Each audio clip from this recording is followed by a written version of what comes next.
Hi hello welcome to NN media. నేను రాకేష్. తెలంగాణ రాష్ట్రంలో బాబాసాహెబ్ అంబేద్కర్ జయంతి రోజున యావత్ తెలంగాణ సమాజం సిగ్గుపడేలాగా కామారెడ్డి జిల్లా పోలీసులు ఈరోజు ప్రవర్తించడం జరిగింది. నిజానికి బాబాసాహెబ్ అంబేద్కర్ జయంతి అనగానే చాలామంది ఫ్లెక్సీలు కొట్టుకొని ఏదో స్టేటస్లు పెట్టుకొని వాళ్ళు ఏదో ఈరోజు అంబేద్కర్ ఇష్టమని నిరూపించుకునే ప్రయత్నం చేస్తూనే ఉంటారు. 365 రోజులలో మిగతా 364 రోజులు వాళ్ళు ఏం చేస్తున్నారో ఏమో కానీ ఈరోజు ఫ్లెక్సీ కట్టుకోవాలనేటువంటి ఒక ఆశ ఏదైతే ఉందో ఆ ఆశతో వచ్చినటువంటి కార్యక్రమము ఈరోజు ఒక వ్యక్తి యొక్క దళిత సమాజాన్ని సిగ్గుపడేలాగా పోలీసులు ప్రవర్తించినటువంటి పరిస్థితులు ఈరోజు తెలంగాణ రాష్ట్రంలో కనబడుతున్నాయి. కామారెడ్డి జిల్లా లింగంపేట మండల కేంద్రంలో ఈరోజు బాబాసాహెబ్ అంబేద్కర్ జయంతి సందర్భంగా ఇరు పార్టీల వాళ్ళు, ముఖ్యంగా బీఆర్ఎస్ కాంగ్రెస్ నాయకులు ఎవరైతే ఉన్నారో ఆ కాంగ్రెస్ పార్టీలలో పనిచేస్తున్నటువంటి నాయకులు, దళిత సమాజానికి సంబంధించినటువంటి నాయకులు వాళ్ళ నాయకుల ఫోటోలు పెట్టి వాళ్ళ కలర్లతో ఏ పార్టీకి సంబంధించిన వాళ్ళు ఆ పార్టీ కలర్తోని బ్యానర్లు తయారు చేసి బాబాసాహెబ్ చుట్టూ ఫ్లెక్సీలు ఏర్పాటు చేస్తున్నారు. ఈ ఫ్లెక్సీలకు సంబంధించిన విషయంలో బాబాసాహెబ్ అంబేద్కర్ విగ్రహాల దగ్గర ఫ్లెక్సీలే కట్టద్దు. నిజానికి చాలా విగ్రహాల దగ్గర క్లియర్గా రాసి ఉంటుంది కూడా ఈ ప్రాంతంలో ఫ్లెక్సీలు కానీ జెండాలు కానీ కట్టద్దు అని. మరి హైదరాబాద్ నుండి మొదలుకుంటే గ్రామీణ ప్రాంతాల వరకు ఎక్కడా చూసినా కూడా కనీసం కామన్ సెన్స్ లేకుండా నాయకుల ఫోటోలు ఉన్నాయి కాబట్టి పోలీసులు అడ్డు చెప్పరు. నాయకుల ఫోటోలు పెట్టేదంటే ఎమ్మెల్యేలు, ఎంపీలు లేదంటే స్థానికంగా ఉన్నటువంటి మంత్రుల పేరు ఫోటోలు పెట్టేదంటే ఆ పార్టీకి సంబంధించినటువంటి నాయకుల ఫోటోలు పెడితే చాలు పోలీసులు కానీ అధికారులు కానీ స్పందించరు. ఈ క్రమంలో చాలా సందర్భాల్లో హైదరాబాద్ను మొదలుకుంటే గ్రామీణ ప్రాంతాల వరకు దాదాపుగా ఎక్కడ చూసినా కూడా రాజకీయ నాయకుల ఫోటోలతో పెద్ద పెద్ద ఫ్లెక్సీలు ఏర్పాటు చేసి అంబేద్కరిజానికి మేమే వారసులం అన్నట్టుగా ఫ్లెక్సీలు పెడతా ఉంటారు. ఆ ఫ్లెక్సీలకు సంబంధించిన విషయంలో వచ్చిన గొడవలో ఈరోజు ఒక దళిత నాయకుడు క్లియర్గా చెప్పాలి కాబట్టి ఆయన దళితుడు కాబట్టి ఈరోజు ఆయన పాయింట్ కూడా తీసిన పట్టుకపోయారు. అదే ఒక అగ్రకులానికి సంబంధించిన వ్యక్తో లేదంటే ఒక రెడ్డో లేక విలమ అయినా అయితే ఈరోజు ఎంత దుమారం లేచి తెలంగాణ రాష్ట్రంలో అనేది మనం ఆలోచించాలి. ఈరోజు ఒక దళిత నాయకుడు ఆ ఫ్లెక్సీలకు సంబంధించిన విషయంలో గొడవలు అవుతూ ఉంటే పోలీసులు వచ్చి బీఆర్ఎస్ పార్టీకి సంబంధించినటువంటి ఫ్లెక్సీలు తీసేస్తూ ఉంటే కాంగ్రెస్ వాళ్ళే ఎందుకు ఉంటున్నాయి, బీఆర్ఎస్ వాళ్ళే తీయాల్సినటువంటి పరిస్థితి ఎందుకు వస్తూ ఉంది? ఈరోజు అధికారంలో వాళ్ళు ఉన్నారు కాబట్టి వాళ్ళ ఫ్లెక్సీ నుంచి మా ఫ్లెక్సీలు తీయాలనేటువంటి ఆ జ్ఞానము ఈరోజు మీరు ఎవరు చెప్తే చేస్తూ ఉన్నారు? మీకు జ్ఞానం లేదా? కనీసం మీకు సోయి లేదా? ఇక్కడ తీస్తే ఇద్దరు తీయండి అని చెప్పేసి మాట్లాడినప్పుడు ఒక దళిత నాయకుడిని పోలీసులు అకారణంగా ఆయనను బూతులు తిట్టడం జరిగింది. ఆ బూతులు తిడుతున్న క్రమంలో ఈయన కూడా తిరిగి వాళ్ళతోని మాటల దాడిలో ఎస్ మేము బరాబర్ నిలబడతాం, ఇక్కడ అంబేద్కర్ విగ్రహం ఉంది, అంబేద్కర్ విగ్రహం కాడ ఎవరైనా ఫ్లెక్సీలు కట్టుకోవచ్చు, ఒకవేళ తీసేస్తే ఇద్దరు తీసేయండి అని చెప్పేసి అంటే నీకు ఎంత ధైర్యం రా అని చెప్పేసి పోలీసులు బూత్ పదాలు మాట్లాడితే ఆ ఎదుర్కొనేటువంటి పరిస్థితుల్లో పోలీసులు అరెస్ట్ చేయాలని కుట్రబెన్నారు. అరెస్ట్ చేయండి. ఒకవేళ మీకు వ్యతిరేకంగా మాట్లాడితే, మీ నాయకులకు వ్యతిరేకంగా మాట్లాడితే, మీ పార్టీలకు వ్యతిరేకంగా మాట్లాడితే, మీరు బానిసలుగా ఎవరి కోసం అయితే పనిచేస్తున్నారో వాళ్ళ కోసం వ్యతిరేకంగా మాట్లాడితే మీరు జీతం ప్రభుత్వం దగ్గర నుండి తీసుకోకుండా ఆ రాజకీయ నాయకుల దగ్గర నుండి తీసుకుంటారు కాబట్టి మీకు అరెస్ట్ చేసేటువంటి హక్కు ఉంటే అరెస్ట్ చేయండి. కానీ ఆ దళిత నాయకుని అరెస్ట్ చేస్తూ ఉన్నప్పుడు మీరు గుంజుకుపోతూ ఉన్నప్పుడు ఆయన పాయింట్ ఊడిపోతూ ఉంటే కనీసం ఆయనకు ఒక నిమిషం టైం ఇయ్యరా? ఎంత సిగ్గుమాలినటువంటి చర్య! ఈరోజు ఆ ఏసీపీ గారిని గట్టిగా మాట్లాడితే ఏసీపీ గారు మేము ఎవరైతే అధికారం అక్కడ ఆ విధంగా చేసిరో వాళ్ళని సస్పెండ్ చేస్తాం. సస్పెండ్ చేయడం కాదు, దానికి యావత్ కామారెడ్డి జిల్లా పోలీసులు క్షమాపణ చెప్పాలి. కామారెడ్డి జిల్లా ఎస్పీ దగ్గర మొదలుకుంటే ఏసీపీ, డీసీపీలు ఎవరున్నారో వాళ్ళందరూ కూడా ఆ దళిత కుటుంబానికి యావత్ దళిత సమాజానికి క్షమాపణ చెప్పాల్సిన అవసరం ఉంది. రోజుకో సంఘటన. నిన్న ఓ దళిత యువకుడు, అమలాపురానికి సంబంధించిన ఒక దళిత యువకుడు హైదరాబాద్లో బైక్ మీద వెళ్తూ ఉంటే చలాన్ల పేరుతో ఆయన ఆపే ప్రయత్నం చేసి ఆయనను బస్ కిందికి నెట్టి చంపేశారు. ఇప్పుడు ఈరోజు కనీసం మీరు తీసుకుపోతున్నటువంటి వ్యక్తి పాయింట్ ఉందా లేదా, షర్ట్ ఉందా లేదా, ఆయన పాయింట్ ఊడిపోతూ ఉంటే ఆపి మరి కనీసం పాయింట్ వేసుకునేడానికి ఒక నిమిషం టైం ఇవ్వాలనే కనీస జ్ఞానం లేకుండా పోలీసులు మీ చేతి వాటాన్ని చూపించేటువంటి ప్రయత్నం ఎందుకు చేస్తూ ఉన్నారు? తెలంగాణ రాష్ట్రంలో ప్రజాపాలన అని చెప్పేసి సెక్రటేరియట్ యొక్క కంచెలు కూడగొట్టినప్పుడు మేము మొత్తం భారత రాజ్యాంగానికి మేమే వారసులు అని చెప్పేసి రాహుల్ గాంధీ నుండి రేవంత్ రెడ్డి వరకు వీళ్ళు మొత్తం ప్రజాస్వామ్య పరిరక్షకులు అన్నట్టు మాట్లాడుతూ ఉంటే మీరు మాత్రం ఎక్కడ పడితే అక్కడ దళితులకు సంబంధించిన విషయంలో కనీసం సోయి లేకుండా, సిగ్గు లేకుండా ప్రవర్తిస్తూ ఉంటే చూసుకుంటూ ఊరుకునేది లేదు. ఇదే సంఘటన మా స్వాములు వచ్చి దళితుల మీద దాడి చేసినప్పుడు, ఒక ఉపాధ్యాయుని మీద దాడి చేసినప్పుడు అరెస్ట్ చేయడానికి చేత కాదు. ఒక దళిత యువకుని చంపేసినప్పుడు ఆ సంఘటనకు సంబంధించిన విషయంలో మాట్లాడడానికి చేత కాదు. పాస్టర్ ప్రవీణ్ లాంటి వాళ్ళని చంపినప్పుడేమో ఆ చంపడానికి సంబంధించిన విషయంలో మీరు రోజుకో వీడియో చొప్పున ఇదేదో సీరియల్ లాగా నడిపించడం కోసం 20 రోజులు టైం తీసుకుంటారు.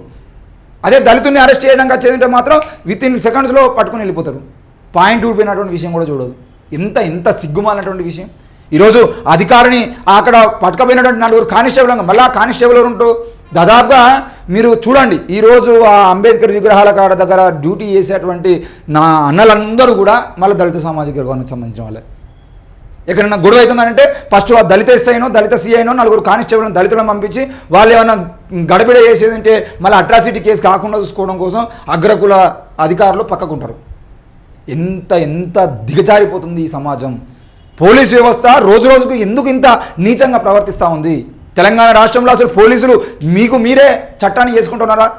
ఇప్పటికే హైకోర్టు కానీ సుప్రీంకోర్టు కానీ ఇప్పటికి 2-3 సార్లు మీకు అక్షింతలు వేసినా కూడా ఎందుకు మీరు మారట్లేదు?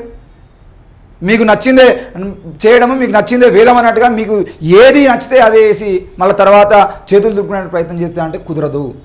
ఈరోజు ఆ దళిత నాయకుడు ఎవరైతే ఉన్నారో ఆ దళిత నాయకునికి సంబంధించిన విషయంలో మీరు అవమానించిన తీరు ఏదైతే ఉందో ఇది కావాలని అవమానించినటువంటి సందర్భం. ఇక్కడ అందరూ చూస్తున్నా, అందరూ వీడియోలు తీస్తూ ఉన్నా, అందరూ మాట్లాడుతూ ఉన్నా, అందరూ చెబుతూ ఉన్నా, మీరు కావాలని ఆయన పాయింట్ ఊడిపోయిందని తెలిసినా కూడా ఆయన తీసుకొని మీరు పోలీస్ వ్యాన్లో వేసుకొని పోలీస్ స్టేషన్ తీసుకుపోయారంటే ఇది కావాలని ఇట్లాంటి పనులు చేసే వాళ్ళకి ఇట్నే మేము చేస్తామని చెప్పేసి మీరు మనుధర్మశాస్త్రానికి సంబంధించినటువంటి పోలీసులు మనుధర్మశాస్త్రాన్ని ఈరోజు అమలు చేసేటువంటి ప్రయత్నం చేస్తున్నారనే విషయం మాకు అర్థమవుతా ఉంది. ఒక దళిత నాయకుని, యువకుని కూడా కాదు, ఒక దళిత నాయకుని మీరు బట్టలిప్పి ఈరోజు పోలీస్ స్టేషన్ తీసుకుపోయారంటే రేపటి రోజున ఇదే దళిత నాయకులు కనుక, ఇదే దళిత సంఘాలు కనుక, ఇదే దళిత ప్రజలు కనుక తిరగబడితే పోలీసులను బట్టలిప్పి కొట్టేటువంటి పరిస్థితులు వస్తాయి. దయచేసి తెలంగాణలో శాంతి భద్రతలు భంగం కలగకుండా చూసుకోవాల్సిన పోలీసులు ఇట్లాంటి చర్యలు చేసి శాంతి భద్రత విఘాతం కలిగించద్దు. తెలంగాణ రాష్ట్రంలో కేసీఆర్ పాలించినా, రేవంత్ రెడ్డి పాలించినా, ఎవరు పాలించినా దళితుల మీద అట్రాసిటీలు మాత్రం పెరుగుతూనే ఉన్నాయి. దయచేసి పోలీసులు ఆ అట్రాసిటీలను ఆపాల్సినటువంటి పోలీసులు కూడా మీరు అట్రాసిటీలు చేసే విధంగా మీరే ప్రాణాలు తీస్తూ, మీరే దాడులు చేస్తూ, మీరే మీకు ఎక్కడ దొరికితే అక్కడ నిన్న ప్రాణం పోయిందని చెప్పేసి కుటుంబ సభ్యులు ధర్నా చేస్తూ ఉంటే వాళ్ళ మీద లాఠీ చార్జ్ చేశారు.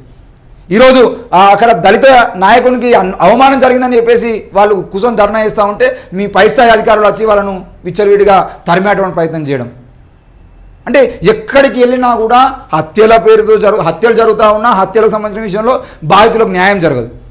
దాడులు చేస్తూ ఉన్నా దాడులకు సంబంధించిన విషయంలో న్యాయం జరగదు. చివరికి దళిత నాయకులు ఎవరైనా పోలీసులకు స్థానిక రాజకీయ నాయకులకు ఎదురు తిరిగి మాట్లాడితే వాళ్ళ బట్టలిప్పి పోలీస్ స్టేషన్ తీసుకుపోయేటువంటి ప్రయత్నము.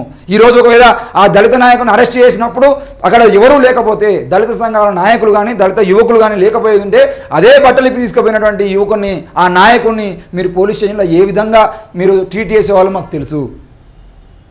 దళితులకు సంబంధించిన విషయంలో అరెస్టులు చేసేటప్పుడు మీరు కుక్కలాగా తీసుకుపోయి పోలీస్ వ్యాన్లు వేస్తారు. మీ నాయకులు మాత్రం ఇంటికి తీసుకుపోయి అయ్యా సార్ అని చెప్పి సెల్యూట్ కొట్టి వాళ్ళను వీఐపీ లాగా తీసుకుపోయి వాళ్ళకి వీఐపీ ట్రీట్మెంట్ చేస్తూ ఉంటారు. అంటే దళితులు అంటే ఇంకా బాబాసాహెబ్ అంబేద్కర్ జయంతి రోజు కూడా ఆయన ఇచ్చిన రాజ్యాంగాన్ని అమలు చేస్తామన్నటువంటి ప్రభుత్వంలో కూడా భారత రాజ్యాంగాన్ని బట్టి ఫోజులు కొడుతున్నటువంటి రాహుల్ గాంధీ వారసత్వంలో కూడా ఇంకా దళితుల మీద అట్రాసిటీలు తగ్గుతలేవు, పెరుగుతున్నాయంటే తెలంగాణ ప్రభుత్వంలో ఆర్ఎస్ఎస్ నడిపిస్తున్నటువంటి ప్రభుత్వం ఉందా? ఇది బీజేపీ నడిపిస్తున్నటువంటి ప్రభుత్వమా లేదంటే రాహుల్ గాంధీ వారసత్వమా అని చెప్పేసి మేము ప్రశ్నిస్తూ ఉన్నాం. తెలంగాణ రాష్ట్రంలో రోజు రోజుకు దళితుల మీద దాడులు పెరుగుతూ ఉంటే ప్రజా సంఘాలు ఫైట్ చేస్తూ ఉంటే ఎక్కడ న్యాయం చేయకుండా ఈరోజు మీరు మళ్ళీ వాటిని పెంచుకుంటూ పోవడం అనేది దేనికి సంకేతం అని చెప్పేసి మేము ప్రశ్నిస్తూ ఉన్నాం. కామారెడ్డిలో ఈరోజు లింగంపేట మండల కేంద్రంలో జరిగినటువంటి దానికి తెలంగాణ ప్రభుత్వం నుండి కూడా స్పందన రావాల్సిన అవసరం ఉంది. కేవలం అక్కడ 4 కానిస్టేబుల్ని సస్పెండ్ చేయడమో లేదంటే ఆ నాయకునికి క్షమాపణ చెప్పడమో కాదు, యావత్ తెలంగాణ ప్రజలకు తెలంగాణకు హోంమంత్రి లేడు కాబట్టి ఈ రాష్ట్ర ముఖ్యమంత్రి అయినటువంటి అంటే హోంమంత్రిగా ఇన్ఛార్జ్ హోంమంత్రిగా ఉన్నటువంటి రేవంత్ రెడ్డి గారే యావత్ తెలంగాణ దళిత సమాజానికి తప్పకుండా క్షమాపణ చెప్పాలని మేము డిమాండ్ చేస్తూ ఉన్నాం. ఎట్టి పరిస్థితుల్లో అక్కడటువంటి ఎస్పీ కానీ ఏసీపీ కానీ వాళ్ళందరూ కూడా ఆ కుటుంబ సభ్యుల ఇంటికి పోయి ఆయన క్షమాపణ చెప్పి అది కూడా మీడియా సమక్షంలో క్షమాపణ చెప్పి తప్పకుండా ఆ కుటుంబానికి మీరు జరిగినటువంటి అన్యాయం ఏదైతుందో అవమానం ఏదైతుందో ఆ అవమానానికి క్షమాపణ చెప్పి తీరాల్సిందని చెప్పి మేము డిమాండ్ చేస్తూ ఉన్నాం. కేవలం కానిస్టేబుల్తో అని చెప్పేస్తే కాదు, అధికారుల స్థాయికి అధికారులు ఉన్నటువంటి ఎవరైతే ఉన్నారో ఎస్పీ ఏసీపీ స్థాయిలో ఉన్నటువంటి వాళ్ళు క్షమాపణ చెప్తేనే రెండోసారి కనీసం వాళ్ళ కింది స్థాయిలో ఉన్నటువంటి ఆ పోలీస్ కానిస్టేబుల్ కానీ ఏసీపీ ఆ డీసీపీలు కానీ లేదంటే ఎస్ఐలు సిఐలు కానీ వీళ్ళందరూ కూడా ఇంకోసారి లాఠీ చార్జ్ చేయాలన్నా ఇంకోసారి కనీసం దళితుల్ని అరెస్ట్ చేయాలన్నా కూడా ఒళ్ళు దగ్గర పెట్టుకొని ప్రవర్తించాలని పరిస్థితులు ఉంటాయి. ఈ అధికారులకు సురుకు పట్టకపోతే అధికారులకు సురుకు తాకకపోతే ఎట్టి పరిస్థితుల్లో వీళ్ళు అలాగే కింది స్థాయి వాళ్ళు అలాగే దాడులు చేసుకుంటూ పోతూ ఉంటారు, బట్టలిప్పి కొడుతూ ఉంటారు. మనం మాత్రం ఆ కింది స్థాయి వాళ్ళు క్షమాపణ చెప్తే మాత్రం ఊకునేటువంటి పరిస్థితిలో ఉండద్దు. దయచేసి దళిత సంఘాల నాయకులు, రాష్ట్ర వ్యాప్తంగా ఉన్న దళిత సంఘాలందరూ ఈరోజు కామారెడ్డి జిల్లా వైపు కదలక ముందే అధికారులు వెంటనే స్పందించాలి. అక్కడ ఉన్న జిల్లా కలెక్టర్ కానీ, జిల్లా ఎస్పీ కానీ ఆ కుటుంబం ఇంటికి వెళ్ళి ఆయనకు క్షమాపణ చెప్పేవారని చెప్పేసి మేము డిమాండ్ చేస్తా ఉన్నాం. ఇది ఇలాగే జరిగితే మాత్రం కామారెడ్డి జిల్లా ఇప్పుడు ఆల్రెడీ చాలా సందర్భాల్లో మనం చూస్తూనే ఉన్నాం. తెలంగాణ రాష్ట్ర పోలీసులు ప్రవర్తిస్తున్న తీరు ఏదైతే ఉందో ఆ తీరును మనం గమనిస్తూనే ఉన్నాం. మరి ఇది మారితే బాగుంటుంది, లేదంటే కేసీఆర్కి పట్టినటువంటి గతే రేవంత్ రెడ్డి పడతా అనే విషయాన్ని కూడా మేము బల్లాగుద్ది చెప్తా ఉన్నాం. ఈ విషయాన్ని అర్థం చేసుకోవాల్సిన అవసరం ఉంది. యావత్ తెలంగాణ దళిత సమాజానికి ఈరోజు రేవంత్ రెడ్డి క్షమాపణ చెప్పాలి, మంత్రివర్గం క్షమాపణ చెప్పాలి, స్థానిక ఎమ్మెల్యే కూడా క్షమాపణ చెప్పాలి. ఈరోజు మీ కాంగ్రెస్ నాయకుల ఫ్లెక్సీలు ఊడవేయకుండా కేవలం బీఆర్ఎస్ నాయకుల ఫ్లెక్సీలు ఊడవేయకమని చెప్పేసి మీ కనుసనలో నడిచినటువంటి ఈ తంతు తతంగం మొత్తం ఈరోజు ఒక దళిత నాయకునికి అవమానం జరిగింది. కాబట్టి ఆల్రెడీ మాజీ ఎమ్మెల్యే అక్కడికి వచ్చి క్లియర్గా చెప్పాడు, ఈరోజు మా పార్టీ సంబంధించినటువంటి ఫ్లెక్సీలు మీరు ఎట్లా చింపుతారని చెప్పేసి ఆయన డిమాండ్ చేసిండు, ఆయన అడిగిండు. ఏసీపీ గారు ఏదో ఆ కళ్ళబొల్లి ముచ్చట్లు చెప్పి మేము క్షమాపణ చెప్తాం, మేము సస్పెండ్ చేస్తాం. సస్పెండ్లు కాదు, మీరు సస్పెండ్ చేసి పూర్తి స్థాయిలో సస్పెండ్ చేసి ఆయన ఉద్యోగానికి తీసేస్తారా? ఇంకోసారి జరగకుండా చూసుకుంటారా? అధికారులు స్పందించి అధికారులు క్షమాపణ చెప్పినప్పుడే సిగ్గొచ్చి ఇంకోసారి మనం తప్పు చేసింటే అధికారులు క్షమాపణ చెప్పాల్సి వస్తుందని, లేదంటే వాళ్ళు తప్పు చేస్తే మేము క్షమాపణ చెప్పాల్సి వస్తుందని అధికారులు కూడా ఒళ్ళు దగ్గర పెట్టుకొని వాళ్ళ కింది స్థాయి వాళ్ళతో పనిచేస్తారు. కాబట్టి ఎట్టి పరిస్థితుల్లో కూడా ఈరోజు జరిగినటువంటి అవమానానికి ఇది కేవలం ఆ దళిత నాయకుడికి కాదు, తెలంగాణ యావత్ దళిత సమాజానికి, బహుజన సమాజానికి ఈరోజు అందరికీ జరిగిన అవమానంగా మేము భావిస్తూ ఉన్నాం. ఎట్టి పరిస్థితుల్లో కూడా ఆయనకు క్షమాపణ చెప్పే వరకు ఊరుకునేది లేదు. అలాగే ఈరోజు జరిగినటువంటి దాంట్లో ఏం జరిగిందో నిజ నిర్ధారణ చేసి దానికి కారణమైనటువంటి వాళ్ళను సస్పెండ్ చేయడంతో పాటు ఈ కాంగ్రెస్ పార్టీకి సంబంధించిన నాయకులు ఎవరైతే ఈ తతంగం మొత్తం నడిపించారో వాళ్ళను కూడా తీసుకుపోయి చట్టపరంగా చర్యలు తీసుకోవాలి వాళ్ళ మీద, లేకపోతే మాత్రం ఊరుకునేది అని చెప్పేసి మేము గట్టిగా డిమాండ్ చేస్తూ ఉన్నాం.